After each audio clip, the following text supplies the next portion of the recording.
곽수종의 뉴스 정면 승부. 곽수종의 뉴스 정면 승부.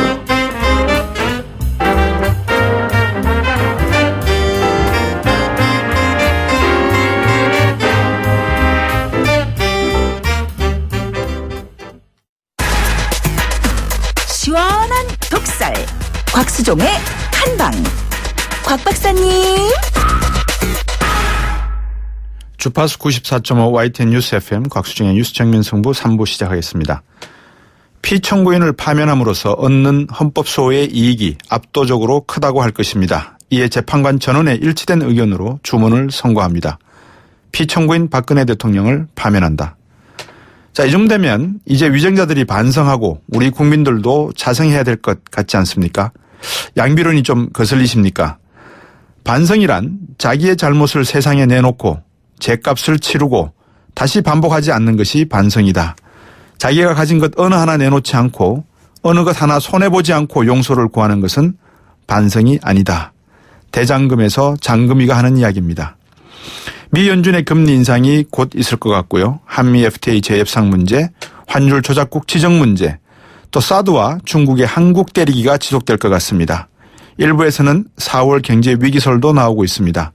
앞으로 한국 경제가 더 힘들어질 수밖에 없는 현실을 직시한다면 위정자들을 믿고 의지하기보다 이제 우리 스스로가 나서서 피와 눈물을 흘리는 일을 막아야 할 것 같습니다. 결국 다 우리 몫이고 우리 책임입니다.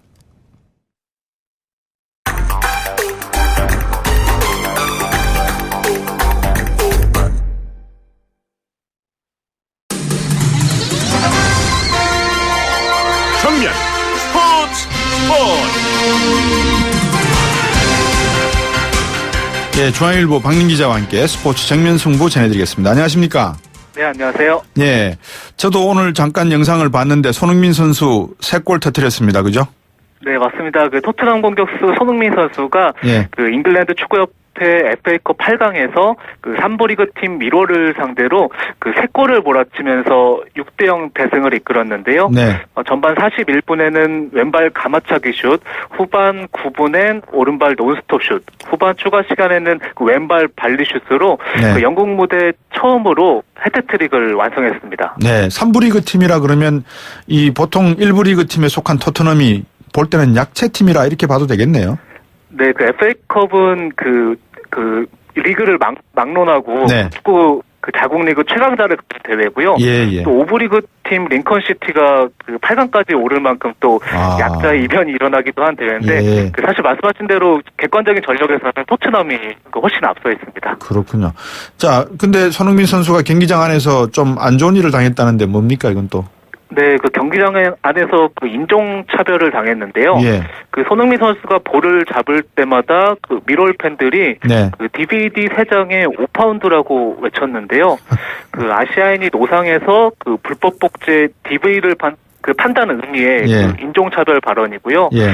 그리고 그는 너희 집 강아지 레브라도를 먹어치운다는 노래를 부르기도 했습니다. 예. 영국 일간지 밀러는 그 손흥민이 인종차별 구호를 외친 원정 팬들의 입을 다물게 했다고 보도하기도 했습니다. 예.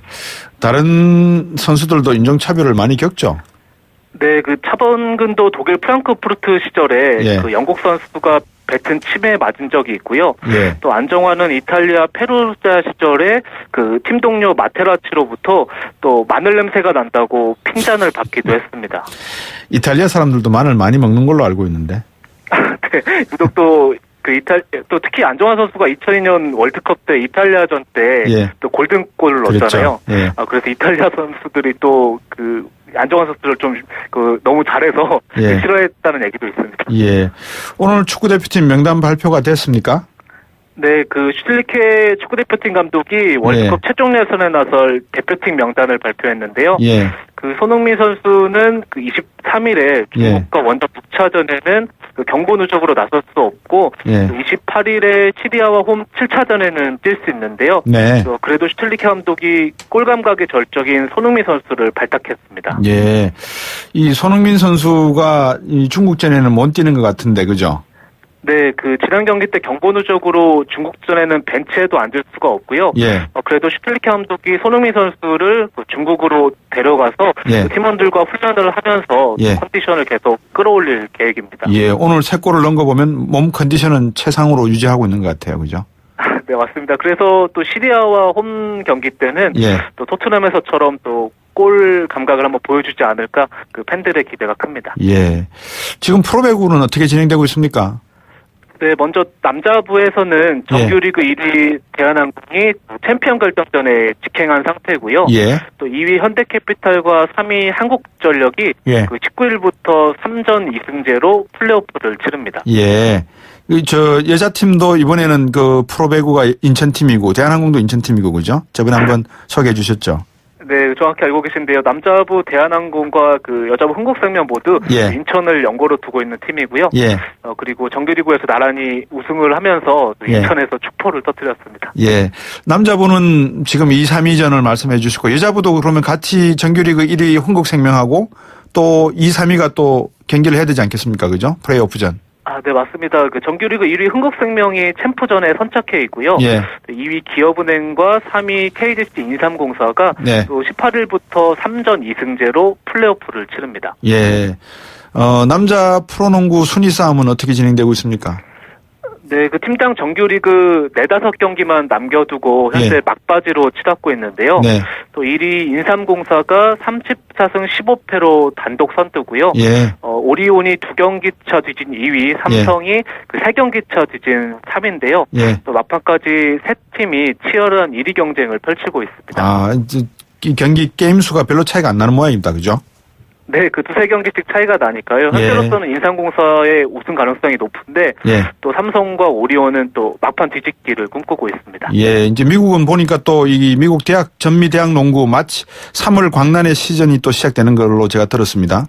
그죠? 네, 그 본격적으로 그 NCAA 경기 토너먼트 경기가 시작되는데요. 예. 또 말씀하신 대로 3월에 광란이라 불릴 만큼 예. 또 미국 그 스포츠 팬들뿐만 아니라 예. 또 전 세계 팬들이 열광하는 대회라서 예. 또 제가 다음번에 그 정확한 그 토너먼트 매치업 예. 한번 소개해드리도록 하겠습니다. 예, 기대하고 있겠습니다. 오늘 말씀 잘 들었습니다. 네, 감사합니다. 예, 중앙일보 박민 기자였습니다.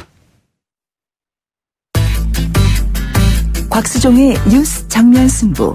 방송 들으시고 의견 있으신 분들은 지금 바로 샵 0945, 샵 0945. 짧은 문자 50원, 긴 문자 100원이 부과되는 휴대전화 문자 메시지를 보내주세요. 오늘 들으신 방송은 YTN 라디오 홈페이지와 곽수종의 뉴스 정면 승부 팟캐스트를 통해 다시 확인할 수 있습니다.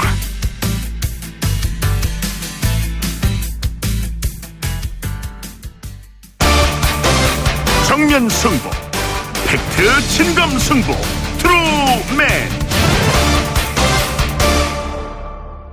예, 팩트 진검 승부 트루맨 새롭게 마련한 코너입니다. 오늘 처음 시작을 했는데요. 첫 주제로는 박근혜 정부의 가장 큰 비극이죠. 바로 세월호 참사에 관한 내용입니다.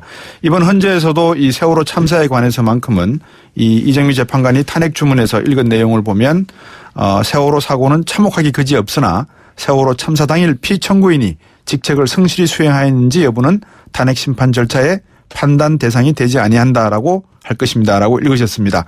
하지만 그 위에 시작된 내용을 보면 상당히 이 문제에 있어서도 조금 이견이 있을 수 있다는 생각이 들어서 오늘 준비했습니다. 두 분 모셨습니다.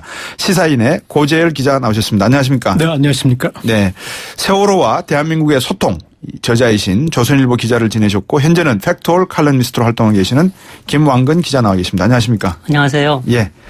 자, 이 정면 승부 오늘 첫 시간인데 팩트 끝장 승부. 이 세월호 참사가 좀 무거운 주제이고 좀 예민한 주제일 수 있습니다.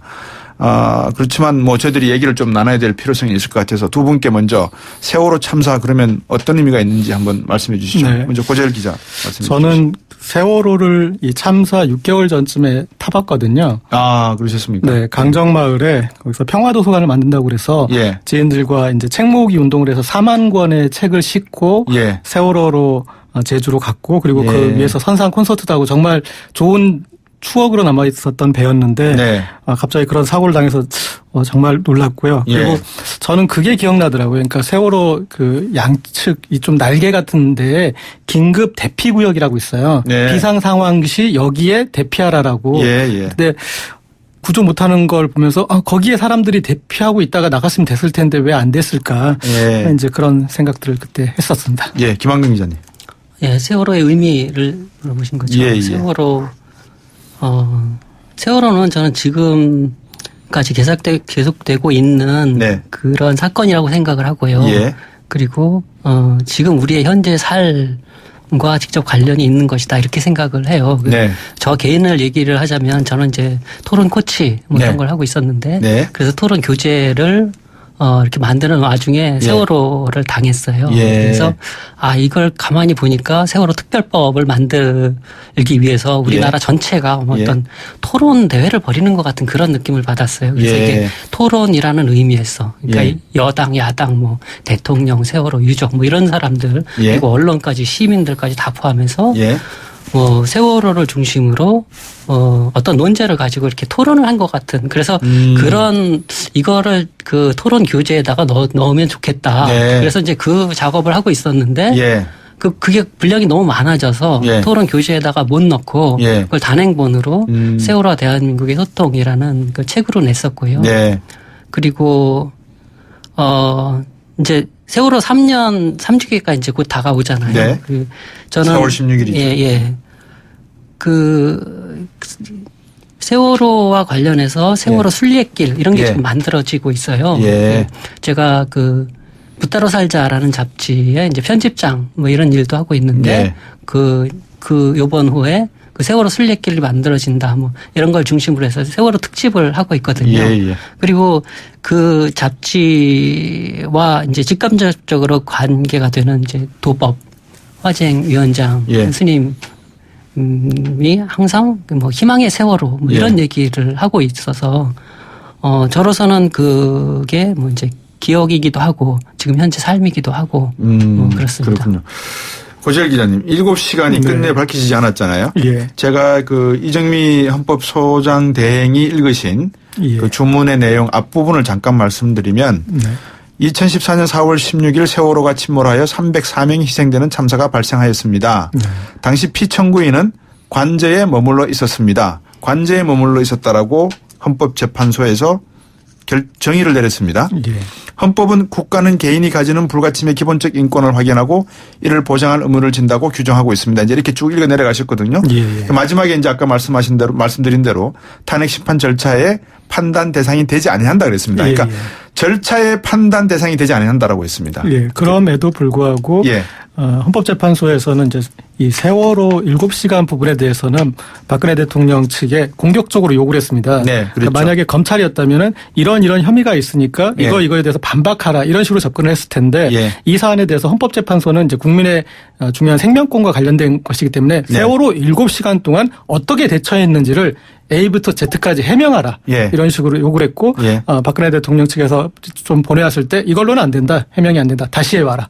또 다시 해와도 이것도 안 된다. 이제 그런 식으로까지 좀 적극적으로 했었는데 조금 아쉬움은 남습니다. 왜냐하면 7시간이 분명 중요합니다. 그리고 세월호 특조위에서도 상당히 중요하게 이렇게 간주했었고요. 왜냐하면 그렇게 중요한 날에 7시간을 이런 식으로 보냈다라면 보통의 직무는 어떤 식으로 임했는지를 보여주니까 충분히 파고들 여지는 있었지만 저는 좀 아쉬웠던 게 이미 시간이 지났기 때문에 그것까지 총괄적으로 평가할 수 있는 부분이 있었다고 생각합니다. 세월호 사건이 말하는 문제에 제가 봤을 때 이제 3가지 정도의 어떤 구분이 가능한 것 같은데 첫 번째는 사고가 나기까지 왜 대한민국은 그 배에 그런 불법 증축을 허가했고 그런 지금 배가 나갔으면 안 되는 거였는데 왜 나가게 됐고 그다음에 어떤 여러 가지 규정과 그런 것들이 따르지 않은 거, 미비한 거 그런 부분이 드러나지 않았습니까? 그게 첫 번째고 두 번째는 충분히 구조할 수 있는 시간이 있고 여력이 있고 장비가 있고 인력이 있었는데 왜 못 구했느냐 하는 부분이 있겠고 그다음에 이제 마지막 부분은 왜 세월호 진실 규명을 하는 것들을 교묘하게 절묘하게 이렇게 방해를 했느냐. 이것은 나중에서 충분히 왜냐하면 그 세월호 유가족이 억울한 것은 사고를 당해서 억울한 것도 있지만 그 뒤에 문제 제기하는 과정에 이분들이 어떤 종북으로 몰리고 불순 세력으로 몰렸던 그런 과정이 있었기 때문에 그렇게 몰았던 어떤 것에 대해서 조사할 필요가 있다고 생각을 했는데 7시간에 계속 머물러 있다 보면은 그 다른 부분에 대해서는 확장이 되지 않지 않습니까? 그래서 그렇죠. 특검 수사에서건 지금 헌법재판소에서건 그 외에 컨텍스트적인 거 부분을 못 건드렸던 게 조금 아쉬웠습니다. 예. 우리 방금 고재일 기자께서 말씀해 주시고 제가 쭉 받아 적다가 갑자기 이제 생각난 게 6개월 전에 타셨다 그랬잖아요. 4개월 전에 타셨어요. 6개월 전에 6개월 전쯤에. 그때 타실 때 이게 불법 중축인 줄 아셨습니까? 모르셨습니까? 그때 이제 제가 느꼈던 거는 이 일본 배를 들여와서 그 배였잖아요. 그런데 우리나라에서 제일 크고 제일 좋은 배라는데 일본에서 이렇게 수십 년 쓰고 오던 걸 우리가 이렇게 타는, 우리는 아직 좀 까마득하구나라는 이제 그때 생각을 그렇게 했고요. 그 다음에 그때는 저희가 그냥 이제 승객의 입장이었으니까 뭐 그런 부분들은 잘 몰랐어요. 바로 그런 부분이에요. 예를 들어서 제가 여쭤보는 게 일반 승객으로 탔단 말입니다.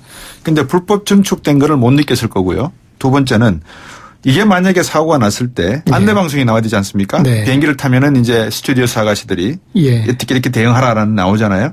그 대응이 아마 안 나왔을 가능성도 있었을 거라고 저는 봅니다. 나왔습니까? 아마 이제 그쪽에 있는 모니터나 이런 걸 통해서 뭐가 나왔을지 모르겠는데 타고 내리고 그때 정신없는 와중에 사람들이 그런 걸 좀 이렇게 집중해서 보지 않았을 것 같고요. 그리고 구명조끼가 있는 위치 같은 것들을 좀 파악해두거나 그런 것들도 좀 미흡했을 것 같습니다. 그러니까요. 거기서 이제 저는 어떤 생각이 들었냐면 세월호 사건이 만약에 나지 않았다 그러면 정말로 나지 않았다 그러면 아마 이 배는 지금도 운항을 하고 있었을 겁니다. 그렇죠. 아무 문제가 없이. 사고가 났기 때문에 지금 이 문제가 나는 거고 사고가 났기 때문에 7시간이 문제가 되는 거지 않겠습니까? 그러면 이 문제의 본질은 어디에 있다라고 그러니까 본질을 먼저 우리가 찾아내야지만 이 문제를 접근할 수 있는 거 아니겠습니까? 김한근 기자께서는 어떻게 본질을 보십니까? 세월호 사고 원인의 본질을 물어보시는 건가요? 예. 지금 이 세월호 사건의 사고를 놓고 예를 들면 이제 여러 가지 이견들이 나오고 있습니다. 그죠? 이견들이 나오고 있고 이제 유가족 측과 정부 측의 의견 여러 가지 이제 또 조사위원회가 그러니까 세월호 사고가 왜 일어났나 그걸 물어보시는 거예요. 그거는 사실은 지금 뭐라고 한마디로 얘기할 수는 없죠. 괜찮습니다. 가끔 가다가 이제 이렇게 패널로 오시는 분들 중에 깜빡 잊고 전화기를 켜놓으셔서 우리 김한근 기자님 전화기가 울렸습니다. 바쁘시니까 청취자분들이 이해해 주실 겁니다. 제가 좀 어려운 질문을 했습니다. 사실은 본질을 제가 여쭤본 봤습니다. 그거는 예를 들면 이석태 위원장한테 제가 질문을 했어요. 그러셨습니까? 이 원인이 뭐라고 하냐. 지금 얘기할 수 없다는 게 입장이에요. 지금 1년 반 동안의 그 기간이 있었는데 뭐 정부 여당의 방해로 제대로 조사를 못했지만 그것을 이 원인이 뭔가를 조사를 여러 사람이 달려들어서 150억이라는 예산을 써서 그거를 조사를 했는데 그걸 지금 말할 수 없다는 거예요. 왜냐하면 배가 인용이 안 됐으니까. 잠수함 설도 있고 일부러 가라앉혔다는 설도 있고 별의별 설이 다 있는데 조타수가 잘못했다는 설, 조타수가 잘못했다는 거는 법원에서 아닌 걸로 판결이 났어요. 판독이 났겠죠. 그런데 그러면 종합적으로 이 세월호 사고가 왜 생겼느냐? 대통령은 관피하라고 했어요. 박근혜 전 대통령은 관피하라고 했어요. 그러면 관피하의 문제 때문에 일어난 거냐. 이게 여러 가지 차원의 막 복합돼서 그러니까 대한민국의 어떤 모순 이런 게 하나로 집적돼서 여러 요인이 겹쳐져서 이게 일어난 거죠.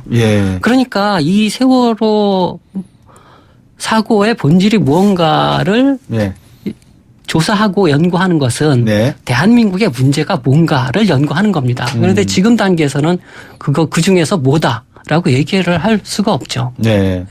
고재일 기자도 같은 생각이십니까? 저는 그냥 제가 생각하는 수준에서는 저는 책임감이라는 생각이 들었습니다. 그러니까 세월호 사건 그 참사 뒤에 우리가 조사하는 과정에서도 본 것은 책임 전가만을 보지 않았습니까? 대통령부터 말단 공무원까지 모두 다 책임 전가를 했었고 그리고 그렇다면 이 사람들은 사고에 대비하는 책임도 하지 않았을 것이고 그래서 대한민국의 어떤 공적 위치에 있는 분들이 책임감이 너무 적다 하는 그런 생각을 했었습니다. 사실 팩트 체크를 하나씩 해야 된다고 지금 우리 이은지 PD가 저한테 말씀해 주는데 30초밖에 안 나와서 제가 생각했던 거는 그런 것 같습니다. 사전적인 문제가 있었을 것이고요. 사후적인 문제가 있었을 겁니다. 근데 사전적인 문제는 우리 고재열 기자도 배를 타시고 난 다음에 느끼지 못했던 그런 불법 증축이나 그다음에 어디에 구명 쫓겨 있는 이런 안내 방송을 못 들었다고 하는 그 전반적인 구조상의 어떤 부실한 부분이 존재했었다. 근데 이게 사고가 터졌단 말입니다. 그다음에 이제 사후적인 문제가 나오는데 사전적인 문제가 있었음에도 불구하고 사후적인 문제가 제대로 대응이 되었다면 어느 정도 피해는 최소화 됐을 건데 사후적인 문제조차도 대응 방법이 없었고 부재했다는 것.